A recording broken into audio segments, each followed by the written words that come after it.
তুমি যদি কখনো ফ্রি ফায়ার খেলে থাকো তাহলে আজকের গল্পটা শেষ পর্যন্ত দেখো, কারণ এই গল্পটা শুধু একটা গেমের না, একটা বন্ধুত্বের।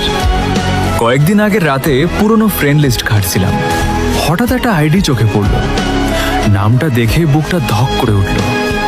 এটা ছিল আমার পুরনো স্কোয়াডমেট আর DX_ সাকিবের আইডি। 2021 সালে আমরা প্রায় প্রতিদিন একসাথে খেলতাম। স্কুল শেষ করে সন্ধ্যা হলেই স্কোয়াডে ঢুকে যেতাম। জিতলে একসাথে হাসতাম, হারলেও আবার নতুন ম্যাচ শুরু করতাম। কিন্তু একদিন হঠাৎ সে অফলাইন হয়ে গেল। একদিন, 2 দিন, 1 মাস, তারপর 1 বছর। তারপর আর কখনো তাকে অনলাইনে দেখিনি। তার আইডির নিচে শুধু লেখা থাকতো লাস্ট সিন 5 years ago। সেদিন হঠাৎ কৌতূহল থেকে একটা ইনভাইট পাঠিয়ে দিলাম। আমি নিশ্চিত ছিলাম কেউ ধরবে না, কিন্তু কয়েক সেকেন্ড পর ইনভিটেশন অ্যাকসেপ্টেড। আমার হাত কাঁপতে শুরু করলো। আমি তাড়াতাড়ি মাইক অন করে বললাম, সাকিব, তুই এতদিন কোথায় ছিলি? কোনো উত্তর নেই। ভাবলাম হয়তো মাইক নষ্ট। পুরো ম্যাচটা সে একটাও কথা বলল না, তবুও খেলাটা দারুণ খেলছিল। ম্যাচ শেষে আমি আবার বললাম, ভাই কিছু বলো। ঠিক তখনই একটা মেসেজ এলো, ভাইয়া আমি সাকিব না, আমি ওর ছোট ভাই। আমি অবাক হয়ে লিখলাম, তাহলে এই আইডিতে খেলছো কিভাবে?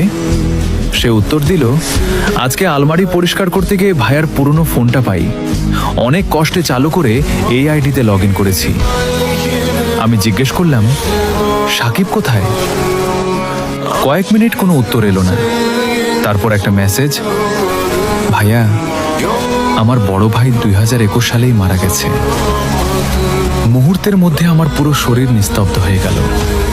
ছোট ভাই আবার লিখল, ভাইয়া সবসময় বলতো একদিন আবার ওর পুরনো স্কোয়াডের সাথে খেলবে, তাই আজকে এই আইডিতে একবার লগ ইন করলাম, যদি আপনাদের কাউকে পাই। আমি আর কোনো উত্তর দিতে পারিনি। ফোনটা হাতে নিয়ে অনেকক্ষণ চুপ করে বসেছিলাম। একটা গেম আইডি, কিছু পুরনো ম্যাচ আর হাজারটা স্মৃতি, সবকিছু আজও রয়ে গেছে। তাই আজ একটা কথা বলবো, যদি তোমার ফ্রেন্ড লিস্টে এমন কোনো পুরনো বন্ধু থাকে যে অনেক দিন ধরে অফলাইনে, আজই তাকে একটা মেসেজ দিও, কারণ কখন যে কোনো ম্যাচটাই শেষ ম্যাচ হয়ে যায় সেটা আমরা কেউই জানি না। তুমি যদি কখনো ফ্রি ফায়ার খেলে থাকো তাহলে আজকের গল্পটা শেষ পর্যন্ত দেখো, কারণ এই গল্পটা শুধু একটা গেমের না, একটা বন্ধুত্বের। কয়েকদিন আগের রাতে পুরনো ফ্রেন্ড লিস্ট ঘাটছিলাম,